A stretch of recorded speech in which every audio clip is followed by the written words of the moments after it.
¿Cómo Hola, estás? ¿todo bien? ¿Cómo andan, profesores? ¿Está grabando? Nico, Estamos grabando, ¿Todo sí. bien? Se puso la luz roja. Espero que no se pongan nerviosos. Un poco. Bueno, vamos a darle comienzo.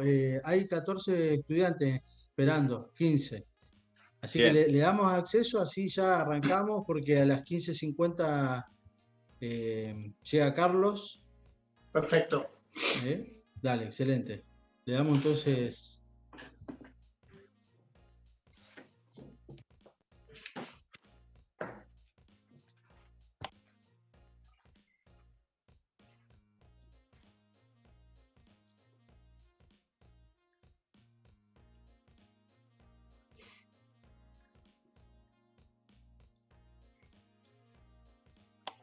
Bueno, ¿cómo les va? Estamos ahí sí, ya con el acceso.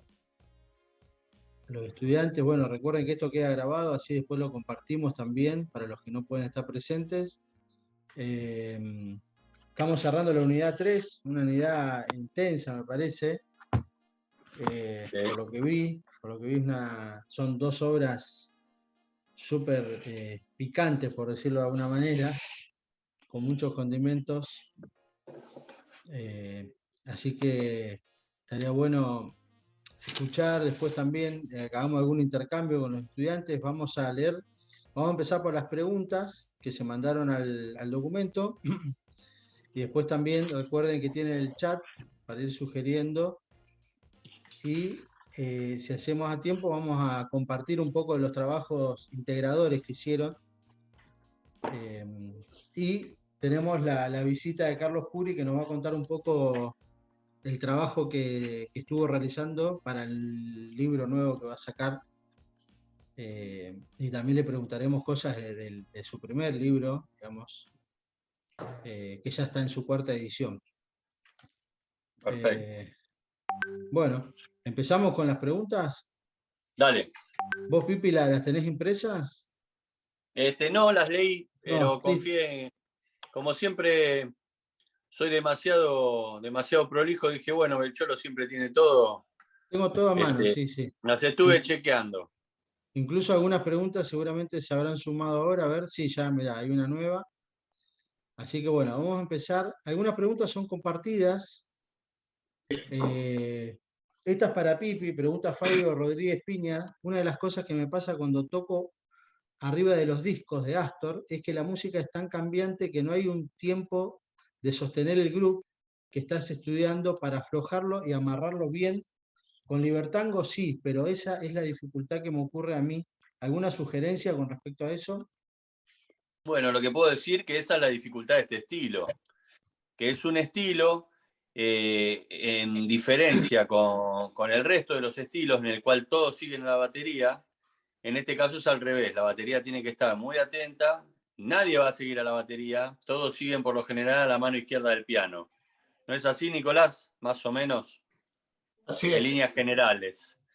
En líneas generales hay que prestar mucha atención a la mano izquierda del piano, a su unión con el contrabajo y también estar muy atento a los cabezazos, a las entradas, no marcar demasiado como en los demás, los demás estilos, tratar de una redonda, ¿no? Hacer como un poco de clima, algo para que los cambios de tempo suenen más naturales. Como digo yo siempre, una orquesta de tango es como una orquesta sinfónica sin director, ¿no? Entonces hay que estar muy atento, es como un cardumen, ¿viste? Que va todo junto así. Y bueno, eso es lo difícil, eso es lo más difícil y lo que menos se comprende en el extranjero de cómo es tocado este estilo. No pueden entender cómo cambian los tempos tan abruptamente y cómo van todos juntos. Así que realmente te recomiendo practicar estilísticamente los ejercicios con un clic hasta que estén blanditos y después cuando empieces a tocar arriba de los temas, bueno, ya ahí ya es otro cantar. Tenés que prestar atención en la obra, ver cuáles son los puntos de conexión y las guías que te van a llevar a esos cambios de tempo. Y bueno, después de un tiempo practicando esto se va naturalizando. Bien, Pipi, gracias. A mí, en mi experiencia personal, que he tocado mucho arriba de los discos de Astor, me pasa que bueno, cuando ya lo pasaste 3, 4, 5 veces, 10 veces el mismo tema, con el tiempo también empezás a asimilar, a decir, bueno, acá es donde se acelera, y también empezás a reconocer justamente quién es el que te da el pie. Tal vez a veces es un violín, o es un piano, o es un contrabajo que te está avisando lo que va a pasar, tanto para acelerar o por ahí para relentar a veces. ¿Viste? Sí, hay melodías que por ejemplo, tal vez se queda un violinista medio tocando libre, solo, y toca una melodía que es como un poco la guía para que todo el grupo vuelva. Y cuando resuelve es donde justo tienen que entrar todos. También es un poco conocer, ¿no? la obra, el tema. Y bueno, tengo que decirles a todos también, a todos los estudiantes, que Leonardo Álvarez es un experto tocando este estilo. Ha tocado María de Buenos Aires, acá en Buenos Aires, con Horacio Ferrer, con los top de los top del tango. Y bueno, así como está compartiendo también sus vivencias, es muy enriquecedor, ¿no? Que lo tengan también ahí cerca en forma presencial para poder preguntarle lo que quieran. Buenísimo, Pipi, gracias. Y ¿sabés qué? Me olvidé de mencionar esto, que tuvimos la semana pasada en el IUPA. Bueno, pudieron disfrutarte todos los estudiantes de la casa, digamos, los que están acá cercanos, pero de alguna manera está todo grabado, está todo el streaming grabado. Fueron 10 horas de tu trabajo, Pipi, que está, ya lo estuve revisando, con un audio excelente, donde pudieron participar los estudiantes tocando. Así que bueno, ahora vamos a trabajar para la visita de Nico también. En algún momento la vamos a concretar. Si no llega a ser este año, será el año próximo, pero bueno, la idea siempre de la cátedra fue que ustedes y que todos tengan la posibilidad de tener encuentros presenciales, y obviamente de poder crear un ensamble y poder tocar esta música que, bueno, la pandemia no lo permitió, pero bueno, ahora parece que estamos cada vez más cerca de ese objetivo, así que el año que viene ojalá lo podamos llevar adelante. Ojalá. Bueno, sigamos con otra pregunta de Fabio. Desde el piano, esta es para Nico. Sí. Desde el piano, ¿cuál es el mayor desafío que encuentra un pianista en la música de Piazzolla? ¿Es lo rítmico, lo armónico, lo melódico, o tal vez cosas más orquestales como el contrapunto? ¿O todo eso a la vez?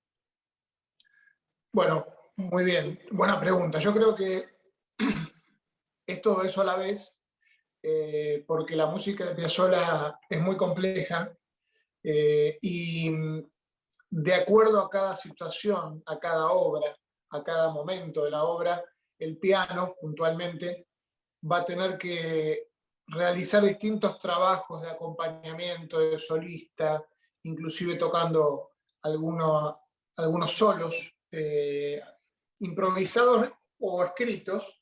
Entonces, bueno, va cambiando de rol constantemente. No es que tiene una posición fija o una determinada manera de encararse. Así que me parece que técnicamente es muy exigente. Uno tiene que estar lo más preparado posible desde la lectura, en principio, porque también hay que poder leer primero toda la música, y después de la cuestión técnica, de la interpretación, digamos, de la técnica pianística. Porque hay momentos que hay cadencias de piano que son complicadas, hay solos a veces muy rápidos, que hay que tocar en unísono y en ostinatos con otros instrumentos. O sea, uno tiene que tener recursos técnicos y resto para poder responder a cada situación, a cada exigencia. Así que yo creo que es una combinación de todo eso. Cuantos más recursos y cuanto más resto tengamos a nivel técnico, pianístico, vamos a poder abordar la música de Piazzolla con mayor soltura y por supuesto siempre tratando de responder a lo que la música pide. Eso parece una cosa aleatoria, pero no lo es. Como recién decían en la pregunta anterior, hay que escuchar mucho la música también y poder interiorizarla y poder tocar en función de la obra.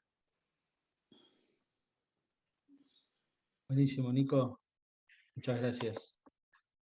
Hay una pregunta para ambos, también de Fabio. Tanto Pipi como Nico, dice, ¿tienen influencias de grandes músicos del jazz, pasando por muchos géneros también, influencias de excelentes instrumentistas, en algunos casos también muy buenos compositores. A la luz de todo lo visto y teniendo en cuenta la experiencia de los dos tocando, ¿dónde sitúan a Astor Piazzolla en el cosmos de los grandes músicos del siglo XX? Bueno, yo en lo personal, en el top 5. Mi abuelo tiene una particularidad, que es un músico como, por ejemplo, se lo puede comparar con Mozart, con Beethoven, pero es como un poco más universal, porque también está muy ligado a la música popular. Entonces también te lo comparan en algunos lugares con Charlie Parker, con Coltrane por su manera de tocar el bandoneón. Entonces es muy loco, ¿no? Porque yo qué sé, de música clásica lo podés poner en un, no sé, un top 10, y en música en general lo podés poner también en un top 5, top 10. O sea, si juntás todo, es tremendo. Igualmente no se trata de ubicarlo en algún lugar. O sea, todo el mundo sabe y lo dicen que fue uno de los grandes compositores del siglo XX.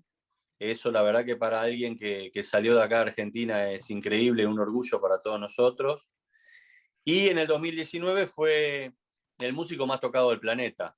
Así que también por algo será. Se tocó más la música de Piazzolla que la de los Beatles, por ejemplo. Así que bueno, está muy arriba del top, ¿no? Nicolás. Sí, yo Tené coincido y cuidado lo que además, vas a decir de mi abuelo. no, lo que quiero agregar, coincido completamente, quiero agregar que el gran aporte, además de toda su genialidad, es que, o como parte de toda su genialidad, es que creó un lenguaje, ¿no? Creó un lenguaje nuevo, por supuesto con influencias de otras músicas, pero creó un lenguaje y creó el lenguaje de Piazzolla, lo cual muy pocos compositores es, lo han podido hacer. Es muy difícil poder decir, bueno, tal músico creó un lenguaje nuevo, ¿no? Entonces, me parece que eso lo ubica en un lugar único y comparable a muy pocos músicos que hayan podido, dentro de todas las evoluciones, ser tan importantes en el desarrollo de una música como es la música argentina, que no es solamente el tango. Es un representante argentino, pero a la vez es universal. Entonces, bueno, esa capacidad de crear un lenguaje me parece que es increíble. Lo podría, no sé, no por comparar, pero puedo decir, bueno, tal vez Gershwin, ¿no? En Nueva York, en Estados Unidos, en esa época, también creó un lenguaje entre la música sinfónica, la música popular, quiero decir, pero no tiene nada que ver las músicas de ambos, pero sí tal vez el hecho de que hayan creado un lenguaje nuevo, ¿no? Con elementos que existían, pero con una identidad completamente nueva y que a la vez, tanto en el caso de Gershwin como de Piazzolla, refleja su lugar en el mundo, ¿no? De manera universal, pero es indiscutible que Piazzolla refleja esta parte del mundo, refleja Argentina, refleja Buenos Aires, suena a eso, y Gershwin suena a Nueva York. Quiero decir, y ese tipo de cosas son muy, muy únicas, por eso digo, no creo que haya muchos casos, más allá de ponerlo en un ranking, ¿no? Perfecto. Daniel, ¿querés aportar algo también? No, bueno, me quedé pensando en una pregunta anterior, en lo que le preguntaban a Pipi con el tema del ritmo de la batería. Nosotros tenemos que tener en cuenta que el tango, como gran parte de la música argentina, no está basada en la percusión. O sea, porque nosotros no tuvimos, o si la tuvimos después, no quedó inmigración africana, como pasó con la mayoría de los países latinoamericanos, que la mayoría de los ritmos están basados en la percusión. Al tango se le agregó después la percusión, se le agregó justamente Astor Piazzolla, entonces se tuvo que adaptar a los tiempos que ya tenía el tango y a las marcaciones que ya tenía el tango, ¿no? Por eso no es un ritmo estático y fijo con un metrónomo puesto a la misma velocidad. Eso pasa en general en la música argentina, ¿no? Y ese es otro logro de Astor Piazzolla también. Por eso el que incorporó la batería en el tango fue él, y el que, digamos, pedía todo el tiempo percusión en los instrumentos melódicos y armónicos, era él, digamos. Él cambió eso también, así que es otro mérito que hay que agregar. ¿eh? Y para mí está en el top 5 lejos, sí, seguro. ¡Qué grande! Sí, sí, sí, sí. Qué Sobre bueno. todo porque por cómo pensaba la música, porque eso también es importante decirlo, ¿no? O sea, siempre fue un creador que apostó al estudio, no solamente a la creatividad, sino a nutrirse de un montón de elementos para después ponerlos al servicio de esa creatividad. O sea, para tocar Piazzolla hay que estudiar, no hay otra forma de hacerlo. Y eso nos sube la vara a todos, digamos. O sea, hablar de Piazzolla es hablar de estudio y de pensar la música siempre con una cuestión creativa donde se mezclan un montón de elementos que nos obligan siempre a investigar y a estudiar. O sea, si usó elementos de Bartók, generalmente tenemos que ir a escuchar a Bartók para entender mejor lo que escribía Piazzolla. Así que para mí sí está en el top 5 lejos. Qué grande.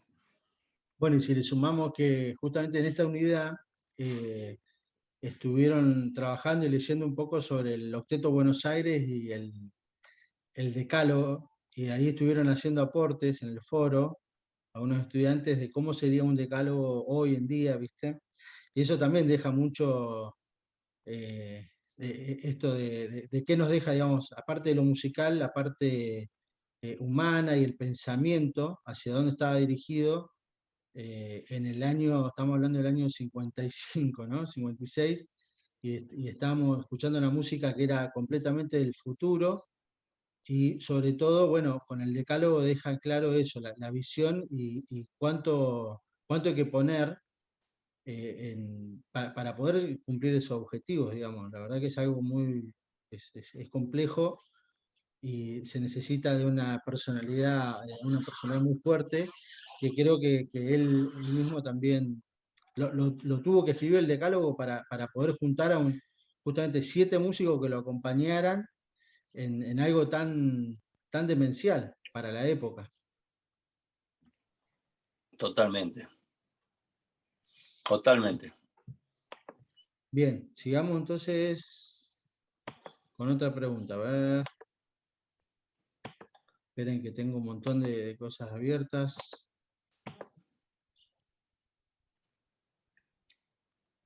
Acá está. Vamos con Ismael Paredes, Giovanni. Nico, dice, usar las células rítmicas como el 332 o el 332 extendido en una composición propia, usando las articulaciones y conceptos de construcción de melodías de Astor. ¿Eso sería un plagio? No, creo que son recursos que por supuesto desarrolló Piazzolla, y después hay que ver, desde ya que no sea un copy-paste, ¿no? Obviamente no se puede copiar la idea melódica, la melodía, toda la armonía del tema, ahí sí sería ya más un plagio o algo demasiado parecido. Pero me parece que trabajar con los elementos rítmicos del 332 o el 332 extendido, por supuesto que va a sonar un poco a esa influencia que fue muy fuerte en Piazzolla, pero no necesariamente un plagio. Sí, no, igualmente lo que tengo para decir es que acá en Argentina, lamentablemente, se ve que cuando hacemos algo parecido a Piazzolla, usando las claves 332, pareciera como que uno está robándole a Piazzolla. Y sin embargo, cuando se inventó el bebop allá en Estados Unidos, en el año 50, había un montón de grupos y un montón de compositores que tocaban cosas parecidas, temas o blues o 32 compases, changes, muy similares. Sí, Y sí, sin sí. embargo, todos coincidían en que era un estilo, no era que le estaban robando a Thelonious Monk ni a Dizzy Gillespie, era un estilo. Y yo creo que mucha gente dice que Piazzolla cerró su música con un candado, y yo creo que Piazzolla abrió un nuevo género que es el estilo Piazzolla. Y yo creo que está muy bueno que haya temas en esa onda y que podamos desarrollar. Mi abuelo dio, creo, y ofreció la posibilidad de que con su música se puedan hacer, con ese estilo se pueden hacer un montón de cosas, incluso agregarle improvisación, agregarle batería, agregarle otros instrumentos, como dijo Daniel, hacer percusión con tal vez instrumentos melódicos, un montón de cosas, de recursos que estarían buenísimos, pero obviamente nuevas composiciones, con nuevas armonías, lo que sea, pero el estilo, no tiene nada de malo hacer el estilo Piazzolla, que creo que esa es la puerta que se abrió, y lamentablemente los músicos no paran de decir que Piazzolla cerró esa puerta, y entonces tal vez se meten en un camino musical tal vez extraño, sin, sin profundidad, se quieren alejar de Piazzolla, ¿no? Y lo mejor que pasó en la música es Piazzolla. Es como que te quieras alejar de Spinetta, o como todos los que tocan rock inglés se quieren alejar de los Beatles. Se notan claramente en los grupos de rock inglés la influencia de los Beatles. Y nadie los compara, nadie dice que son iguales a los Beatles. Pero es un estilo, ¿no? Claro. Me parece muy importante que empecemos a aceptar que hay un estilo que podemos desarrollar. Hay más músicos en Europa haciendo composiciones originales en la onda de Astor Piazzolla que acá, porque acá está mal visto. Sí, Mi hay como un abuelo abrió la puerta de la libertad, y acá parece que estuviésemos todos presos. Yo no me suelo calentar por nada, pero ese es un punto que a mí me da bastante malestar, porque nos estamos perdiendo de algo muy grosso. Totalmente. Es un prejuicio y es cierto que está muy instalado acá, y afuera no, al no estar tan cerca o al tener menos conflicto con eso, no se lo plantean tanto, simplemente toman como influencia el estilo y los elementos del estilo, pero no necesariamente se preocupan por estar plagiando, ni mucho menos. Chicorea, por ejemplo, hizo un tema dedicado al padre que se llama Armando Tango, Sí, que es re piazzolero, sí, pero es otro tema. claro. Y Paquito también tiene temas en esa onda, y bueno, después músicos europeos un montón, un montón. Sí. Y bueno, es una lástima que nos perdamos eso, que está tan bueno, ¿no? Totalmente. Una manera de tocar algo tanguero y con groove a la vez, ¿no? Con Claro. data moderna, con otros instrumentos. Sí, sí, sí. En vez de buscar un híbrido total y rechazar la presencia de Piazzolla. Totalmente. Gente que sabemos que ama a Piazzolla. Claro. Bueno, acá Fabi Rob dice que además de prejuicio también hay un poco de miedo, dice. Bueno, puede ser. Yo creo que el miedo puede venir de que la música de Piazzolla es muy exigente, como hablábamos antes, y a veces puede amedrentar un poco el hecho de tener que meterse en semejante obra, ¿no? Me ha pasado a mí de estar, digamos, tenemos con Pipi, yo tengo personalmente la posibilidad de tocar mucho y hace mucho tiempo, entonces me resulta algo bastante natural, pero hay gente que por ahí no está tan acostumbrada a tocar la música de Piazzolla y le resulta como algo muy, muy exigente y que como si fuera a tocar música clásica o tocar algo que realmente implica mucha destreza, mucho compromiso. Es cierto eso.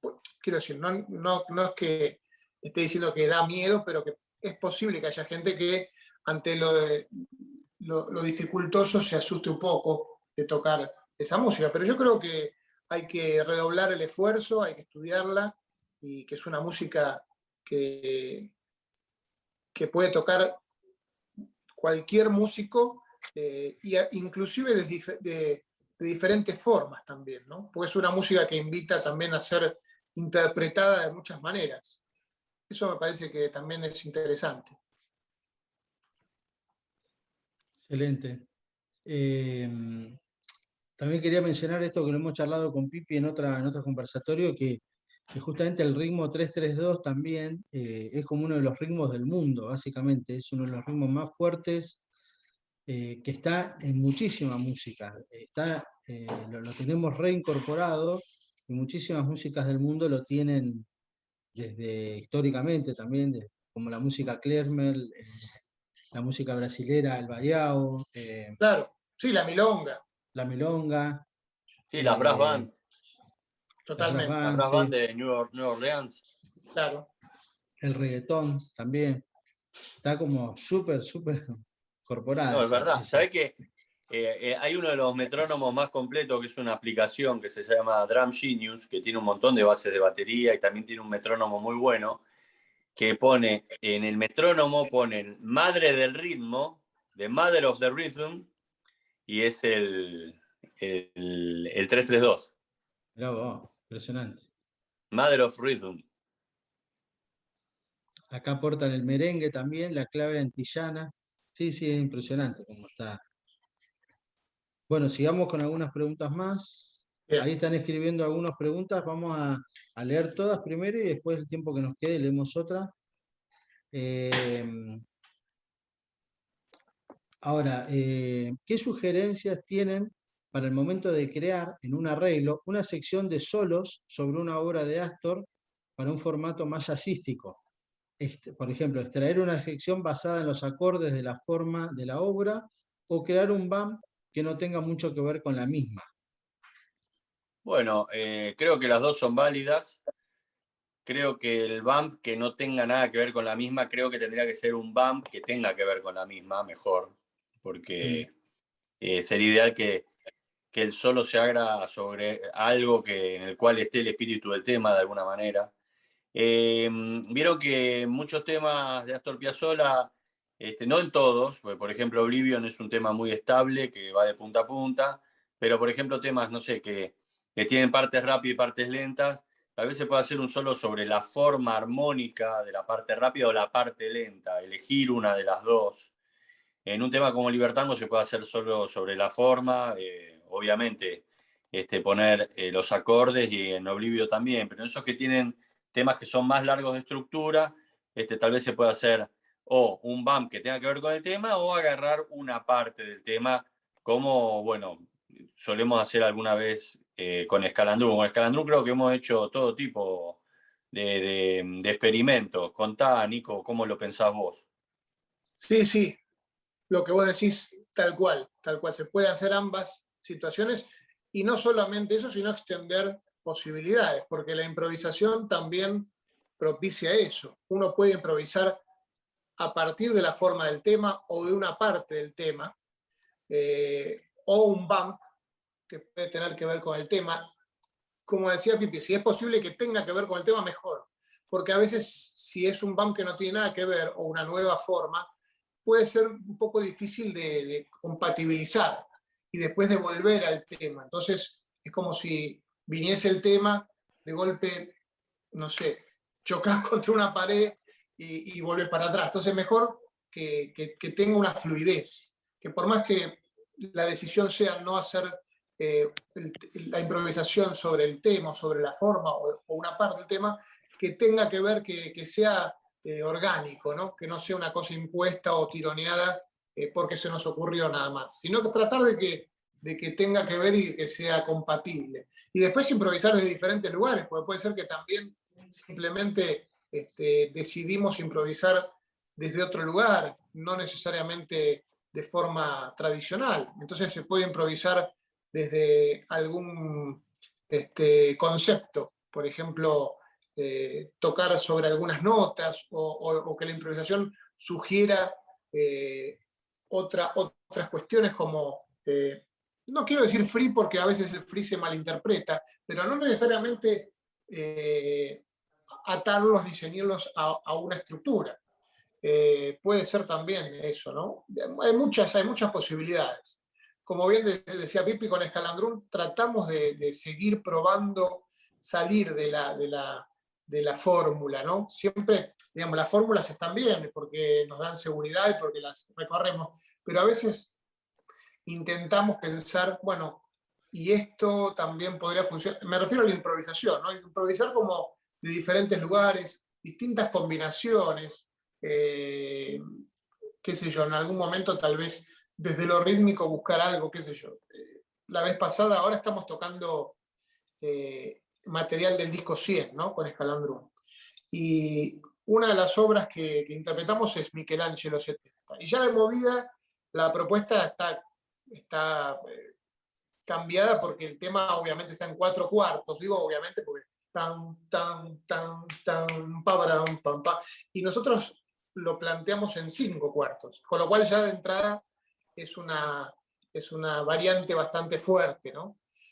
Pero a la vez tratamos de que eso sea fluido. Y digo esto porque a la hora de improvisar no usamos la clave más utilizada del 5/4, que es el tan, tan, tan, tan, tan, tan, sino que hay un solo de batería sobre la forma esa, pero invertida. 2, 2, 3, 3. Tan, tan, tan, tan, tan, tan, tan. Digo, y eso ya está, solamente esa idea nos lleva a hacer un solo completamente distinto. O, por ejemplo, hay una parte de un solo de saxo que improvisa sobre 2 acordes, que vendría a ser como un puente, especial un bump, como decíamos antes, pero a la vez está dentro del tema, ¿no? O sea, son cosas que no están ni en la forma del tema, ni tampoco es un bump hecho desde otro lado, pero a la vez cuando se tocan, por más que sean un poquito pensados desde otro lugar, siguen siendo orgánicos al tema. Por lo menos cuando los tocamos tratamos de que sea así, ¿no? No sé si se entiende, me fui muy, muy lejos. Bien. Está bárbaro, sí. Está muy bien. Bueno, tenemos una última pregunta de Fabio, que dice que después de ver el documental de En el Colón, donde está en la parte del ensayo, ¿no es cierto? Astor declara que quisiera que los músicos jóvenes sigan su búsqueda adelante, la música de Buenos Aires, porque en ese sentido está muy solo. ¿Sienten que con Escalandrum lo lograron? ¿Que están en ese camino? Mirá, lo que sucede con Escalandrum sucede en forma natural, de forma natural, ¿no? Nosotros por lo general no buscamos nada, hacemos la música que nos gusta. Empezamos en el año 99 tocando Latin Jazz y automáticamente ya en el año 2001 empezamos a involucrar géneros como la milonga, la chacarera y la samba, nuestra música jazzera. Y siempre fuimos en esa búsqueda, hasta que 10 años después de formado el grupo empezamos a tocar Piazzolla y obviamente esa influencia urbanizó nuestra música original. Ahora cuando hacemos temas originales, tal vez no está tan presente los ritmos folclóricos como la chacarera y la samba, y tal vez sí la milonga y lo que sería el tango moderno, o ritmos nuevos, ¿no? Pero bueno, yo lo que creo de Escalandrum, lo que valoro de Escalandrum es que no se parece a nada, que eso me parece importante, y que suena a que es de acá, que es de Argentina. O sea, estoy seguro de eso, y me parece que es un lindo logro, ¿no? O sea, pero es un grupo que no le regalaron nada, que hace 22 años que está junto y que ensaya todos los martes hace más de 15 años. Hoy estuvimos ensayando a la mañana, ayer llegamos de gira, hoy ensayamos a la mañana toda música de compositores rusos, porque tenemos que tocar en un festival de música clásica en noviembre. Este jueves hacemos música de María Elena Walsh en Bahía Blanca, el viernes música de Astor Piazzolla, el sábado presentamos nuestro disco 100, el domingo María Elena Walsh de vuelta. Hicimos un tema en homenaje al cumpleaños del disco Octubre de Los Redonditos, una versión, un arreglo de Damián Foggi, el Tremenda, del tema Jijiji. Después por los 70 años de Charlie hicimos No soy un extraño. La verdad que nos encanta hacer de todo. Hicimos lo de Mozart, lo de Ginastera. Es un grupo que se va nutriendo esto es algo que tenemos muy claro, que tocar otras músicas nutren al grupo y no nutren a la música original que después hacemos nosotros. Así que bueno, yo no sé, me cuesta catalogarlo, pero creo que si uno vive acá y hace una música que no se parece a nada y que suena de acá, más o menos logró el objetivo, así como también lo logró Fito, Charlie, Baglietto, Spinetta, con ese rock nacional tan tanguero que uno se siente identificado también. Sí, totalmente. Yo creo que como dice Pipi, lo nuestro es experimentar, tocar, tratar de siempre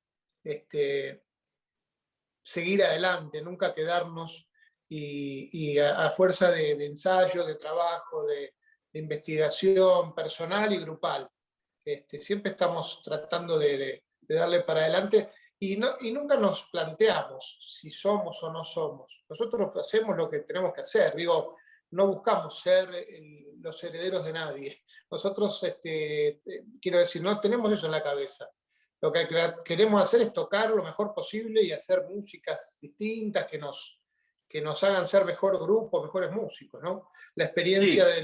de lo de Piazzolla fue muy enriquecedora porque nos hizo sumergirnos en una música alucinante, como lo es también a veces sumergirse en otras músicas y salimos enriquecidos, ¿no?, de esa experiencia. Pero no buscamos que nos digan o ser, ¿no? Nosotros somos tal cosa. Eso me parece que queda para otros, o por lo menos no nos preocupa demasiado, me parece. No estamos en esa cuestión. No, si estuviésemos pensando en eso, el grupo tendría bandoneón. Bueno, Sin por duda. ejemplo. Claro. Con todos los bandoneonistas que tenemos al alcance de la mano, encima Sí. son todos amigos, tendría bandoneón. O yo tocaría con un set más folclórico, con mezcla híbrida, así entre bata y bombo legüero. Claro. Pero no, sin embargo, mantenemos lo que nos gusta hacer, ¿no? Que es esa sonoridad y que nos copa. Totalmente. Muy bien, está bueno lo que comentaban de cuánto los enriquece otra música, porque aparte, o sea, lo sumerge al mundo de ese compositor, pero a su vez ustedes rescatan lo estético, digamos, que ya viene, digamos, Escalandrún trabajando, digamos, en tantos años, desde un ensamble, de una sonoridad, donde hay un trabajo estético, y cómo ustedes pueden abordar músicas de diferentes géneros, como la música clásica, o lo de Mariana Walsh, o el rock, o el tango, pero bueno, creo que esa vuelta de rosca es fabulosa, porque no dejan de ser ustedes interpretando, en este caso, música de otros compositores. Creo que eso es muy valioso. Sí, está bueno y es loco que siga sonando a Escalandrum, ¿no? Eso es lo más loco. Eso es algo que no llegamos a, creo, dimensionar. Que nos estamos tocando un tema de Los Redonditos de Ricota y suena Escalandrum, ¿no? Es muy, muy raro, muy loco. No sé qué. Yo creo que es la cantidad de ensayos, lo que nos O Tchaikovsky, conocemos. sí, es cierto. Es verdad. Pero me parece que también porque cada uno, digamos, trata de seguir tocando a su manera. No nos disfrazamos tratando de sonar distinto. O sea, vos desde la batería, yo desde el piano, todos los saxos y todo, siguen tocando de la manera en que tocan el instrumento y no tratan de emular otra cosa, ¿no? Entonces eso me parece que también es importante. Buenísimo. Bueno, ¿cómo la están pasando la charla? Yo bien. Ahí veo unos pulgares que se levantan. Buenísimo. Buenísimo. Bueno, ahora se viene la unidad 4. Tenemos ahí vamos a abordar la parte de Astor más sinfónica, la parte también más emotiva, porque está un poco lo de, bueno, Adiós Nonino, y también un poco vamos a acompañarlo con entrevistas y con algunas lecturas acerca de Astor en esa época, lo que fue lo que significó el Teatro Colón para Piazzolla. ese momento, digamos, de su vida, y también un poco vamos a abordar también lo que acabamos de hablar un poco bien en la cuarta unidad, que es los Piazzolla Play Piazzolla. Vamos a mencionar un poco el octeto electrónico que tenía el papá de Pipi, donde Pipi tuvo sus primeros trabajos profesionales. Va a estar un poco ahí retratado en la cuarta unidad. Así que bueno, lo que sí hay que incentivar mucho la participación en los foros. Sabemos que es un contenido intenso, que las clases hay mucho material, pero bueno, como hicimos en el trabajo integrador, que justamente, bueno, la idea era por ahí escuchar algo hoy, vamos a ver si hacemos a tiempo, pero si no, de todas maneras, como lo dice el nombre, es integrador, la idea era que entre los estudiantes se puedan conocer, ya que hay gente de todo el país y de otros países también, aprovechar este momento de conexión que estamos estudiando a Piazzolla, de su vida, su obra, a través de las clases de ustedes, de Nico y de Pipi, y también de todos los textos y clases que se fueron subiendo. Bueno, ese es un poco el criterio, no es tanto una evaluación, no es la idea de transmitir presión, pero sí justamente que se puedan vincular, me parece algo súper enriquecedor, generar una comunidad de estudiantes que pasan por la cátedra, me parece fabuloso. Quería contarles que, bueno, ahora en unos minutos ya viene Carlos Curi, y lo que hice, mandé la invitación también a estudiantes del año pasado de la cátedra, para que se puedan sumar ahora. Ojalá que puedan, pues les avisamos hoy a la mañana, así que no sé si se habrán tenido el tiempo de organizarse, pero bueno, ojalá se pueda sumar más estudiantes, así también se conocen con los estudiantes de esta camada. Y recuerden que tenemos un grupo de Facebook. En el grupo de Facebook, ahí la idea es generar esta comunidad, que con el tiempo todos los que estén tocando puedan compartir ahí sus experiencias, más allá del foro en sí, sino de lo que ustedes estén realizando artísticamente, que bueno, que aprovechen el espacio ese para compartirlo, ¿no es cierto? Así que si no llegan a tener el link, si alguien no está en el grupo de Facebook, me avisa, es un grupo cerrado para estudiantes de la cátedra, digamos. Así que bueno, ya estamos. Ahí Facu dice que no está, si tiene el link. Bueno, ahora lo busco. Ahora lo busco y les paso el link. Bueno, estoy hablando mucho porque quiero que llegue Carlos Curi, en realidad, que quedamos a las 50. Lo estás haciendo muy bien, ¿eh? Bueno, ¿sabés qué, Pipi? Está bueno contarles que una de las clases que dio Pipi en Roca, en el IUPA, fue para la sección rítmica. Ahí estuvo con Dani Sánchez y con Andrés Fur, contrabajista de acá del IUPA.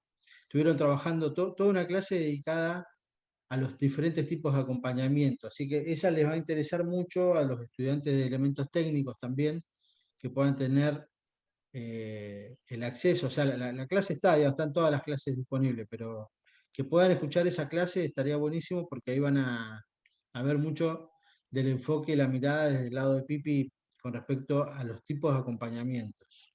Así que se Sí, los recomiendo. eso estuvo muy bueno. Muy bueno, Excelente. sobre todo se reforzó mucho el concepto de que no se sigue al baterista en este estilo. Ese concepto se reforzó, el concepto de los volúmenes, el concepto de los cambios de tempo. Varias cosas trabajamos que estuvieron muy buenas. Dani, ¿quería aportar algo que estuviste ahí tocando? No, bueno, fue una experiencia maravillosa ahí tocar con Pipi.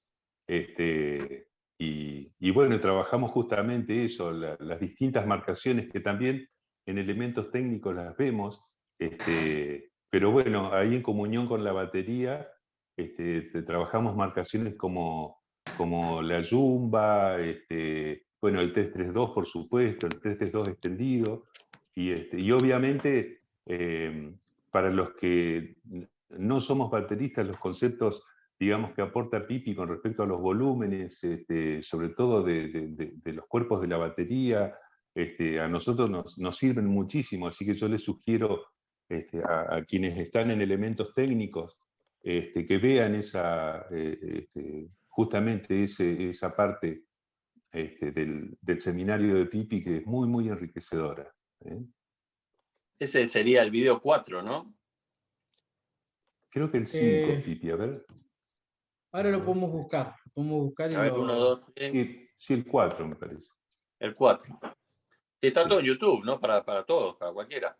Está todo en YouTube, sí. Después lo vamos a mandar por link. Ahora acá encontré el grupo, se los voy a compartir. El grupo de Facebook. Y lo otro está en el canal de Yupa en Casa, se llama el canal. Ahora también voy a buscar el link y se lo voy a compartir. Hay una pregunta para Daniel. A ver.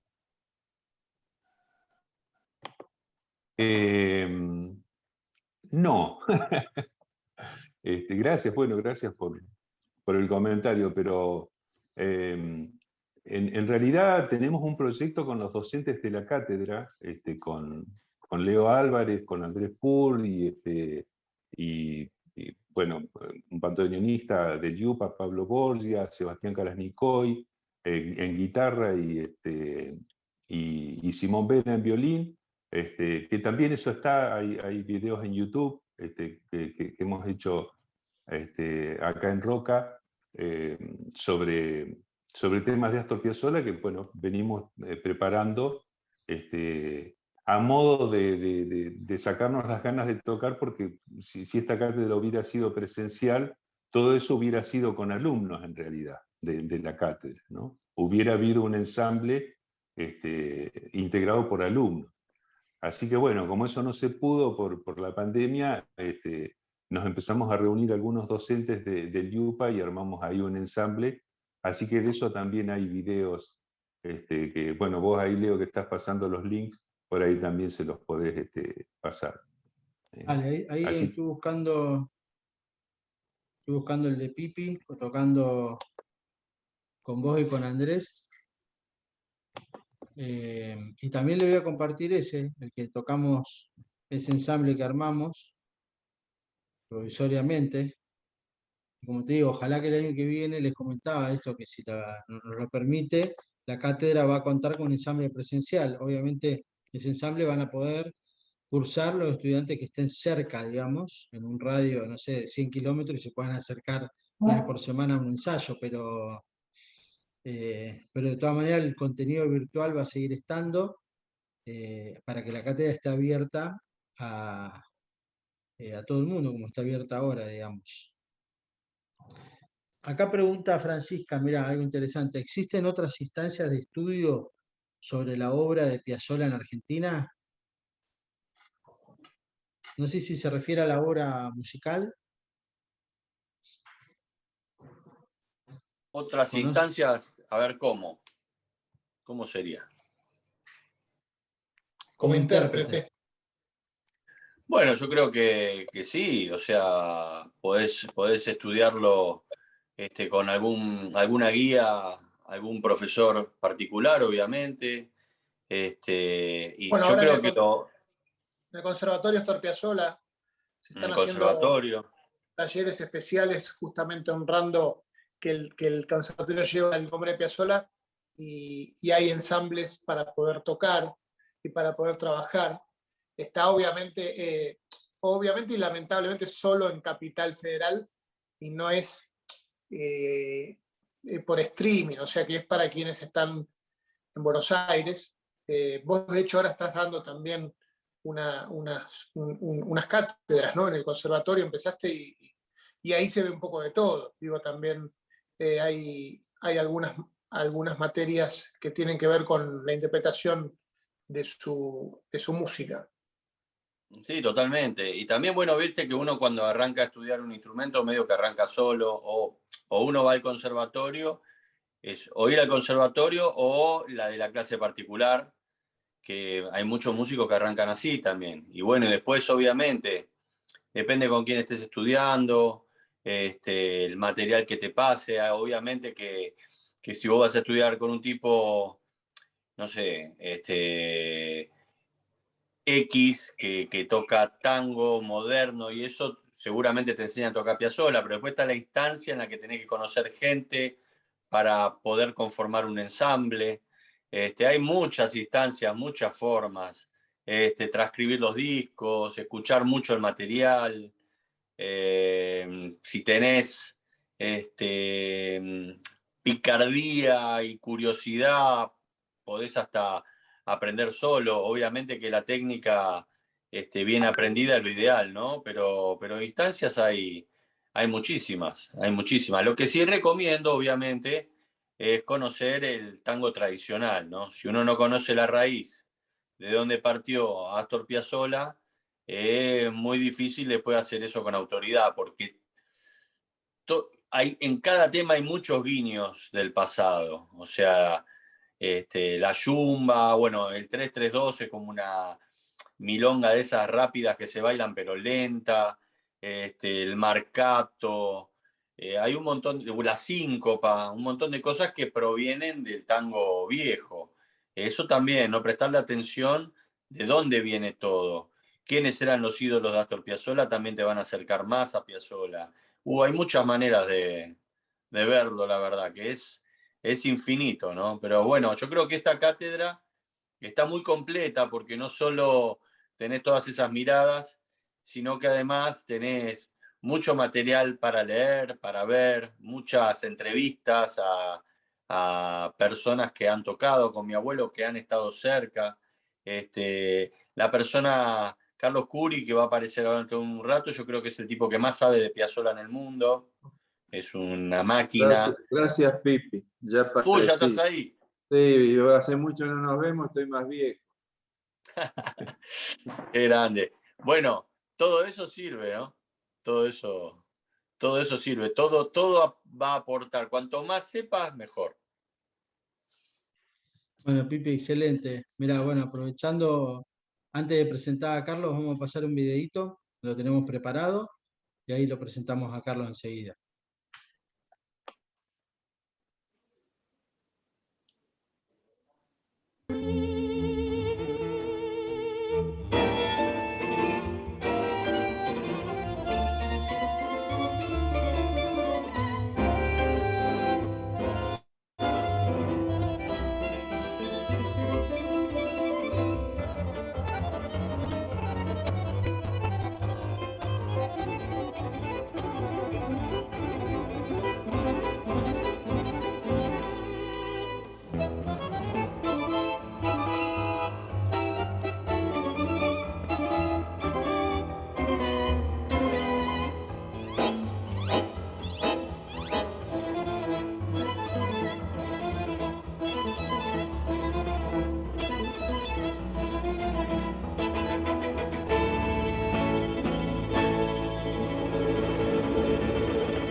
Bien. Alta gama, ¿eh? Alta gama Impresionante. total. Está zarpado eso. Mucho laburo, mucho laburo. Impresionante. Carlos, bienvenido. Muchas gracias por tu tiempo. Gracias por la invitación. Gracias por la invitación. Estar con este grupo, la verdad, dignifica. Iba a presentar, pero ya con lo que dijo Pipi está todo dicho. Una de las personas que más sabe de Piazzolla, así que es un honor.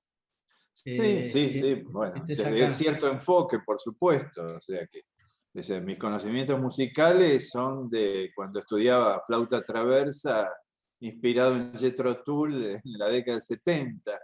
Así que quedaron ahí, como decía Fontana Rosa, cuando no jugaba al fútbol por dos grandes razones, su pierna izquierda y su pierna derecha. Yo después me dediqué al psicoanálisis. Pero bueno, siempre seguí escuchando y fanatizándome. O sea que el libro, si tiene un eje, el libro, un eje así conceptual, que no es lo mismo que el libro anterior, que era más conceptual y más ensayístico, el eje es más de estética o de estilo, tratando de caracterizar cuál es el estilo de Astor, viendo en definitiva un estudio, particularmente este libro, un estudio de la recepción, digamos, este archivo que me dio, bueno, Daniel lo conoce, lo conocía, el primer fanático de Astor, amigo de Astor, que atravesó todas las tormentas afectivas de Astor y mujeres de Astor y llegó hasta el final siendo amigo de Astor, lo cual es una proeza. Víctor Oliveros, bueno, nos hicimos muy amigos con él, tenía un personaje extrañísimo, rarísimo de Buenos Aires, un solterón, que él dice, no se casó por Piazzolla. Yo creo que por mucho más que eso, ¿no? Pero tenía aparte, no sé si te acordás, Daniel, Pipi, una especie de video absoluto. Tenía una especie de payadas con Leopoldo Federico, con el mismo Piazzolla, donde el tipo se acordaba más los arreglos del propio Piazzolla que Piazzolla, una cosa extrañísima, insólita. Bueno, hicimos muy amigos con Víctor los últimos años, los 20 últimos años, todos los fines de año lo venía a pasar a casa, y me dejó una pila de carpetas, de archivos, de recortes, me lo dejó hace muchísimos años, no cuando se murió, que se murió el año pasado, lamentablemente, tenía 88 años, no se murió de COVID, pero se murió de soledad, estaba en un geriátrico y cuando llegó el COVID se le cortaron los amigos y él vivía de los amigos. Y con esos archivos que me dio hace 18, 20 años, siempre tuve la idea de hacer un libro raro, distinto de todo lo que existe de Piazzolla, con archivos originales. Voy a ver si puedo compartir algo, si lo sé hacer, como lo hiciste vos, Leonardo, recién. Y con esos archivos, bueno, tuve que hacer un trabajo de selección porque para el libro usé un 30% de esos archivos con algunas otras cosas, ¿no? Mías y de alguna otra gente que necesitaba, o sea, porque bueno, el libro no es de fotos, digamos, no es un libro photoshopeado como los que hay, que cuentan siempre lo mismo, sino es un libro de archivo, de que tengan contacto con recortes periodísticos, con notas originales de prensa, y se va haciendo una especie de rompecabezas interesante porque hay críticas, digamos, yo intervengo obviamente con algunos articulitos, pero que se ponen en funcionamiento, por ejemplo, críticas de los conciertos del Grupo Eléctrico, y donde está contrastado Pipo Lernoux y Greenberg, diciendo cosas totalmente distintas. Entonces se arma un panorama de la recepción, donde uno lo va leyendo en rompecabezas, hermosísimo, hermosísimo, que te pone justamente en lo que yo creo que quedó como eje del libro, un estudio de la recepción de Piazzolla, de la recepción, bueno, quilombada, conflictiva, pero teniendo precisiones sobre la música, sobre los conciertos. Por ejemplo, hay un artículo en una revista, 7 días, creo, gente, que lo firma Eduardo Lagos, el pianista, y hace todo un análisis del tema coral de Astor, recién escrito. Entonces, ese tipo de documentos, o sea, digamos, hay una cantidad de recortes de distintas situaciones. Yo seleccioné no los chimentos, que eso tienen poca vida y poca importancia, sino los más vinculados a la música de Astor. Crítica de conciertos, crítica de discos, ese tipo de cosas, además de piezas históricas, arqueológicas, inhallables, ¿no? O sea, le dediqué una buena foto a un disco que, bueno, después se circulará, que fue la primera grabación de Astor, única, porque era un acetato, en realidad un disco de aluminio, que Astor grabó en el 31, un disco de aluminio, lo lleva el padre para una audición, a una radio para hispanoparlantes, inclusive sale después, cuando da un concierto, un recorte también vinculado a eso, y eso es una pieza rara, por ejemplo, de las que me pasaba a Víctor, que no le daba ninguna importancia. O sea, porque cuando me acuerdo que Rosenfeld, cuando hizo la película, quiso venir a casa a filmar ese disco y lo filmó andando. Y Víctor me dice, decile a Rosenfeld que tengo uno de cuando tenía 3 años. Diciéndole que no pierda tiempo en boludez, o sea, que lo veía como una anécdota. Bueno, es cierto, una anécdota, no tiene valor exactamente musical. Es más, cuando Víctor me da ese disco, yo le pregunto a Astor, porque ya teníamos cierta amistad que nos presentó entre Laura y Víctor, organizaron un encuentro con Astor. Y le digo, ¿y esto de marioneta española, así se llama el temita que toca ahí a los 10 años? Pero tiraron a la mierda, me dice Astor, hablando de ese disco. Bueno, son miradas. Ahora en una arqueológica, en un archivo, bueno, eso tiene cierto valor, ¿no? Así que, y queda muy lindo en la película también. Sí. Quedó espectacular. En la película Los años del tiburón, para los que no saben tal vez de cuál estamos hablando, quedó espectacular. Le aportó una magia a ese momento increíble. Qué bueno que lo conservás. Sí, seguro. Aparte, el detalle, que yo lo analizo mínimamente en el libro, es que lo lleva a grabar a una broadcasting que está en un edificio de Broadway, de calle Broadway, que se llama el Brill Building.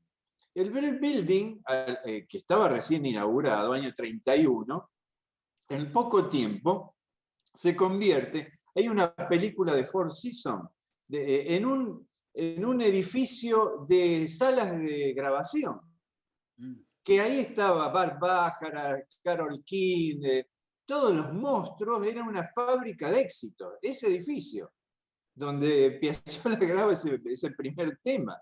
Es una especie de presagio rarísimo también, que me pareció dentro de todos los que lo rodean a Astor, ¿no?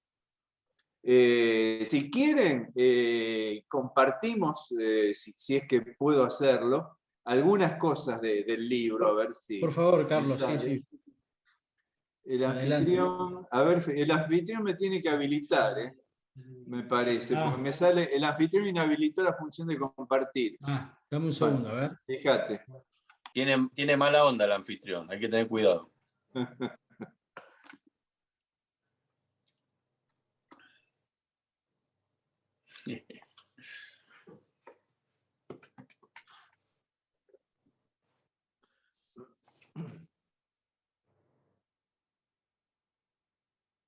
Los años del tiburón no lo tenés que cazar en la tele el día que lo den porque está súper encriptado. Todavía en no está ni HBO lo pasaron. Sí, no está ni en Netflix ni en nada. Tenés que ver a ver si lo encontrás por ahí. Ahora sí, Carlos, a ver. ¿Ahí estamos? Bueno, a ver, vamos a empezar esto desde el principio, si puedo manejarlo yo acá. ¿Se llega a ver algo? Sí, espectacular. ¿Sí? Bueno, hay un orden, por supuesto, narrativo en el libro, estas páginas que aparecen en celeste, mucho trabajo de diseño hubo para compaginar estéticamente un material tan diverso, tan heterogéneo, las páginas que van marcando como los acontecimientos de Astor cronológicamente para que el lector tenga una guía, ¿no? En medio de tanta información. Este es el disco al que me refiero y este es el Brill Building que aparece en varias películas, ¿no? Tremendo. digamos, como detalles así. Este es el primer recorte existente de nota periodística de Astor del año 32, cuando actúa en ese lugar muy extraño, la Roerich Society o algo así, que es una sociedad teosófica, y que aparece en un diario hispanoparlante también de Nueva York. Digamos, esta foto es conocida, pero el recorte, por eso digo, no es un libro de Photoshop, es un libro de archivo, ¿no? Que tengan contacto con material original que dé como medida de la recepción de Astor desde su inicio, ¿no? Esto, por ejemplo, es una cosa rarísima, por ahí la puedo, a ver si la puedo agrandar un cachito. A ver, esto de acá. Esto es una partitura, el famoso Bela Wilda, con las marcas de estudio que le hacía Bela Wilda a Piazzolla. Acá está la firma del Piazzolita, que a veces firmaba con una L. Esa es algo notable. Una sola L aparece en un montón de ocasiones, no solamente por los errores de la prensa, sino el mismo Piazzolla a veces firmaba con una L. Acá, en esta obertura, van marcando, ¿no?, los ligados, etc. Se nota ahí con la virome, ¿no?, la partitura original de estudio del pequeño Astor. Les decía, este tipo de cosas son más del orden histórico, anecdótico, pero a medida que el libro avanza y empiezan a aparecer las otras notas, o sea, la presentación con la orquesta de Troilo, por ejemplo, hay una nota de cuando debuta la orquesta del 46. O sea, este recorte es muy lindo, ¿no? Que es la nota en la publicidad en el diario cuando debuta la orquesta del 46. Y hay una nota también donde esta de acá, a mí se me tapa en la imagen, no sé a ustedes, la que estoy marcando. Se ve bien. Se ve bien. En donde ahí aparecen quienes estuvieron en esa ocasión, como fue, hasta Canaro fue a escucharlo a Piazzolla en su debut con la orquesta del 46. Bueno, todas estas cosas son de recortes originales, etc. O este dibujo de un personaje, no sé si ustedes lo ubican, son más jóvenes que yo, del Gran Calais, el dibujante de Rico Tipo, que era fanático de Astor y de Salgán. Qué bueno. Que se ve que le había hecho la caricatura de presentación de la orquesta. Bueno, les decía, por ejemplo, ahí empiezo a intercalar ya, o sea, esto, si bien es un recorte obviamente muy posterior, se va dando una secuencia cronológica, pero es un recorte donde Gabriel Senanes hace el análisis de esas obras de Astor, que la toca la mujer de Franzetti, Alison Webster creo que se llama, de aquellas obras de Astor de la década del 40 y principio del 50, esas obras para piano y cello, para violín y cello, para piano solo, esas pequeñas obras de cámara que estaban obviamente absolutamente enmarcadas en su aprendizaje con Ginastera. Ese tipo de cosas me interesaban, ¿no?, fundamentalmente, además de todo esto que le da color. Acá hay otra caricatura de Calais, ¿no? Esta es original. Está bueno. Después, esta tapa puse tapas de disco, no puse todas, por supuesto, agregando los temas y quienes tocan. Pero acá lo puse, esto de Vladí y su orquesta, que era un personaje que era sobre todo director de orquesta televisivas y radiofónicas, y acá hace un tema que prácticamente desaparece en el repertorio de los que hacen temas, no con bandoneón, de Piazzolla, que es Danza Salvaje, prácticamente desconocido, muy ginasteriano. Creo que lo hizo hace poco, pero no lo grabó Castaña, no sé si lo ubican al director Gabriel Castaña, que hizo un ciclo de discos de toda la obra sinfónica de Astor, con una versión de Sinfonía de Buenos Aires tremenda, se te caen las medias de cómo lo hace, ¿no? Teníamos una conversación, discusión con García Brunelli, que él hizo un estudio de la obra sinfónica, el musicólogo García Brunelli, de Astor, y decía que la interpretación de Castaña le parecía un poco efectista. Y digo, bueno, pero entonces tomó el espíritu de Piazzolla, de la partitura. Si Astor era súper efectista, cuando uno lo escuchaba en vivo era tremendo. Bueno, esta danza salvaje lo puse por ese tipo de cosas, ¿no? Está el programa original del famoso concierto que dirige Fabián Sevitsky, y con las referencias. Por ejemplo, esta es una foto muy conocida, muy reproducida, muy photoshopeada. Yo tengo la foto original que se usó para difusión, pero el criterio del libro fue realmente dar cuenta del valor de archivo. Entonces, acá se pone, bueno, es una foto del fotógrafo ruso Anatol Saderman del año 50 y pico. O sea, dar una ubicación que realmente merezca el nombre de archivo, ¿no? Digo, como para distinguirme de otros libros. Bueno, los recortes de cuando se va a Francia, cuando vuelve de Francia, bueno, lo típico de Nadia Boulanger. Bueno, acá aparecen pequeños ensayos, ¿no? Donde muy concisamente, no es un libro de ensayo, muy concisamente yo pongo mi análisis de cómo interpretar la enseñanza de Boulanger y discutir con otros análisis que se han hecho de esa enseñanza y de los relatos del propio Piazzolla, y de lo verosímil, que es lo que decía Piazzolla. O sea, hay un libro, no sé si lo conocen, reciente, de entrevistas a Nadia Boulanger. Y lo que en ese libro se rescata es fantástico porque le da todo el crédito a Astor. Una de las cosas que dice Boulanger dice, yo no me meto con el estilo, no trato de influir sobre un compositor americano lo que puede ser un estilo europeo. Pues ese respeto por el estilo lo tenía como consigna pedagógica Nadia Boulanger.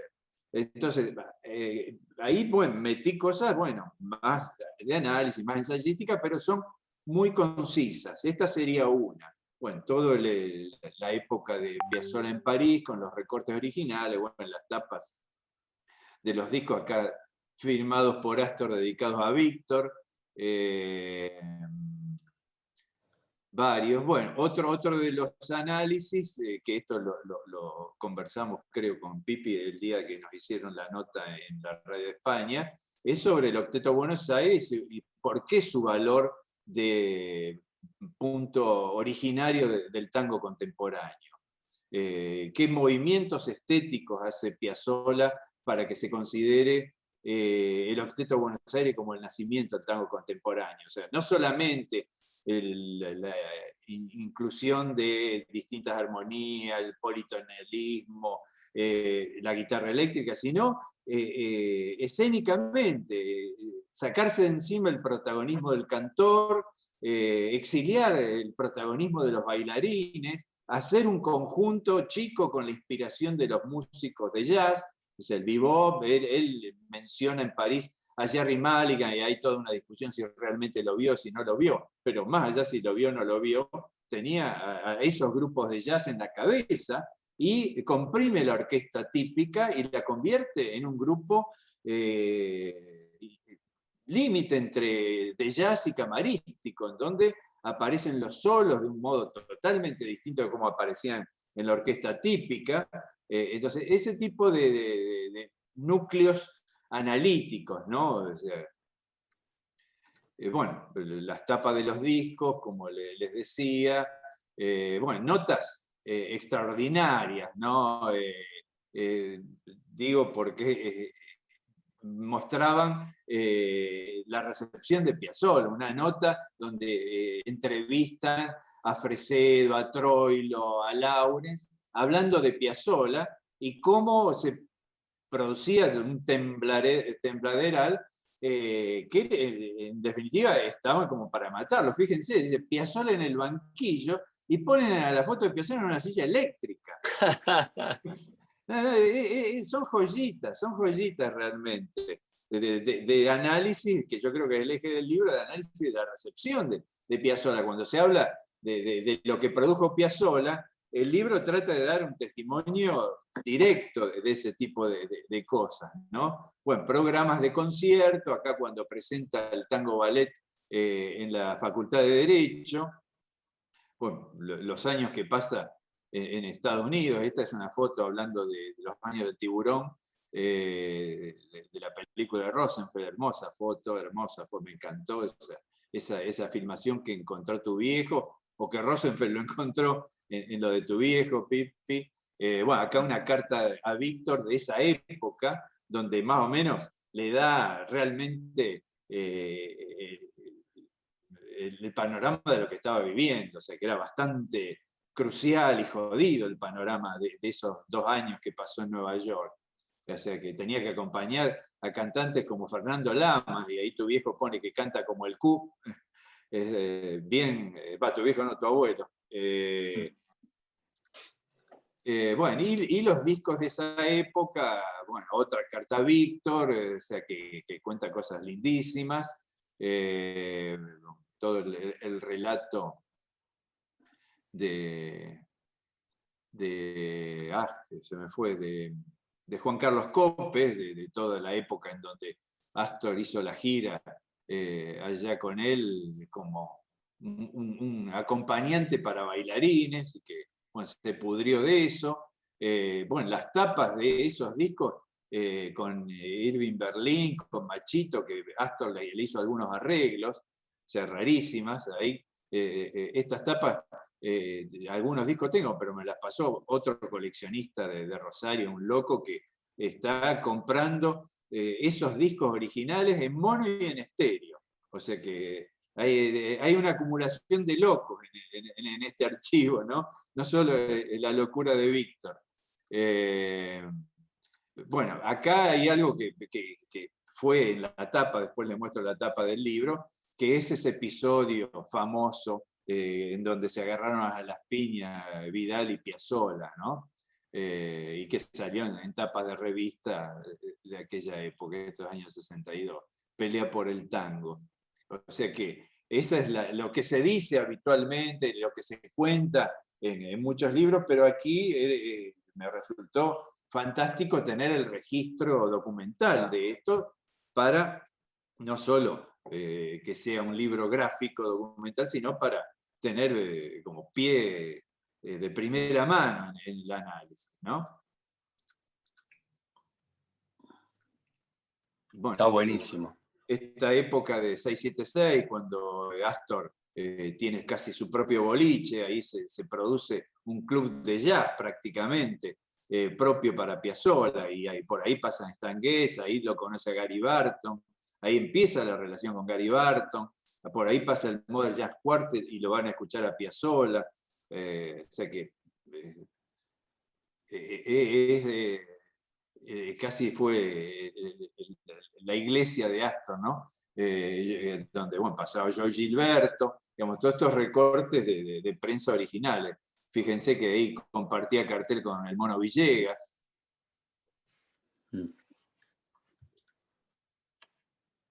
Carlos. Sí. Tengo una consulta. ¿Ese club de jazz de quién era? En un momento parece que lo tuvo Mancera, pero después creo que lo vendió, creo que era ese. Y ahí aparecen en el documento los nombres de los dueños, me parece. Bueno, ahí aparece Nievas y Capuano, que eran representantes de Astor y que algo tenían que ver con el club de jazz. ¿Vos por qué me preguntabas, Leonardo? No, porque no. Uno piensa en un club de jazz y ¿cuál era ese? Sí, no, yo dije González. Equivalente a un club de jazz. Esa fue la concepción. Equivalente a un club de jazz, porque obviamente actuaban jazzeros, pero era como el lugar donde se fue inventando el público de Piazzolla, principio del 60. O sea, como que esa es otra de las tesis del libro. O sea, cómo Piazzolla tuvo que construir su oyente.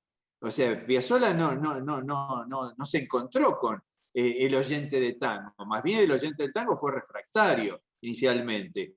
Casi podríamos decir que la gente que escuchaba jazz era más permeable a la música de Astor que los propios tangueros. O sea, ahí en ese club empezaban a caer tangueros, más bien tangueros insatisfechos, o tangueros con la oreja más amplia. Pasaban muchos músicos clásicos a escucharlo porque Astor, bueno, ya tenía vinculaciones con músicos del Colón. O sea que se va haciendo toda una serie de espectadores, de público, que van tomando el molde de Piazzolla, que Piazzolla lo va moldeando. Por eso yo insisto, Piazzolla inventa su oyente. Necesita... ustedes deben haber escuchado hasta el cansancio cómo Astor rompía las bolas con que su público era el público joven. Yo creo que con eso Astor quería decir, necesito un público que no tenga las orejas con un filtro de otra música. O sea, que al principio, bueno, empezaban a escuchar de distintos géneros y terminó haciendo su oyente a partir de esos públicos pertenecientes a otros géneros, ¿no? Muy bueno. Bueno, justamente ahí está con el Modern Jazz Quartet, ¿no? Y cuando actuó con Bud Shank, improvisaron un tema, que yo lo pongo, bueno, esto parece ser como la prehistoria de los encuentros con Mulligan y con Barton, ¿no? Bueno, acá hay una nota linda de un encuentro donde había una especie de mirada de reojo de Piazzolla en esa especie de rivalidades de quién estaba más en la vanguardia, de Rovira o Piazzolla.